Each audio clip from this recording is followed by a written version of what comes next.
ما يلي. بسم الله الرحمن الرحيم. إلى أشقائنا في سوريا العروبة والإسلام، السلام عليكم ورحمة الله وبركاته. إن تداعيات الأحداث التي تمر بها الشقيقة سوريا، والتي نتج عنها تساقط أعداد كبيرة من الشهداء الذين أريقت دماؤهم، وأعداد أخرى من الجرحى والمصابين.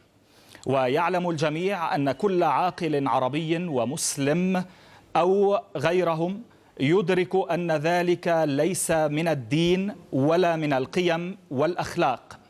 فإراقة دماء الأبرياء لأي أسباب ومبررات كانت لن تجد لها مدخلا مطمئنا يستطيع فيه العرب والمسلمون والعالم أجمع أن يروا من خلالها بارقة أمل، إلا بتفعيل الحكمة لدى القيادة السورية وتصديها لدورها التاريخي في مفترق طرق الله أعلم أين تودي إليه. إن ما يحدث في سوريا لا تقبل به المملكة العربية السعودية، فالحدث أكبر من أن تبرره الأسباب، بل يمكن للقيادة السورية تفعيل إصلاحات شاملة سريعة، فمستقبل سوريا بين خيارين لا ثالث لهما: إما أن تختار بإرادتها الحكمة، أو أن تنجرف إلى أعماق الفوضى والضياع لا سمح الله. وتعلم سوريا الشقيقة شعبا وحكومة مواقف المملكة العربية السعودية معها في الماضي، واليوم تقف المملكة العربية السعودية تجاه مسؤوليتها التاريخية نحو أشقائها، مطالبة بإيقاف آلة القتل وإراقة الدماء وتحكيم العقل قبل فوات الأوان، وطرح وتفعيل إصلاحات لا تغفلها الوعود أو لا تغلفها الوعود، بل يحققها الواقع، ليستشعرها إخوتنا المواطنون في سوريا في حياتهم كرامة وعزة وكبرياء. وفي هذا الصدد تعلن المملكة العربية السعودية استدعاء سفيرها للتشاور حول الأحداث الجارية هناك. والسلام عليكم ورحمة الله وبركاته.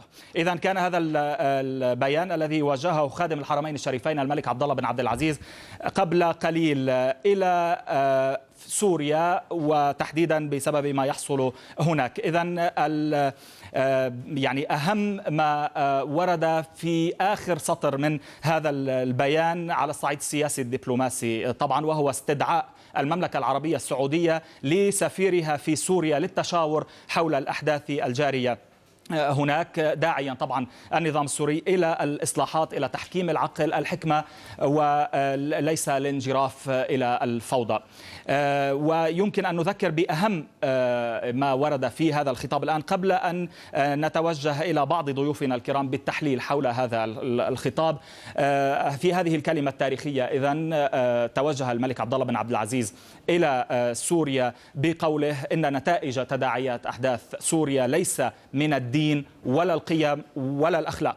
وقال خادم الحرمين الشريفين: ما يحدث في سوريا لا تقبل به المملكة العربية السعودية، والحدث أكبر من أن تبرره الأسباب.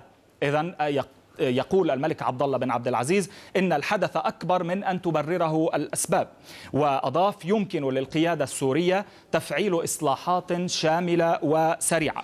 وقال أيضا إن مستقبل سوريا بين خيارين: إما الحكمة أو أن تنجرف إلى الفوضى لا سمح الله، كما ورد في هذا البيان.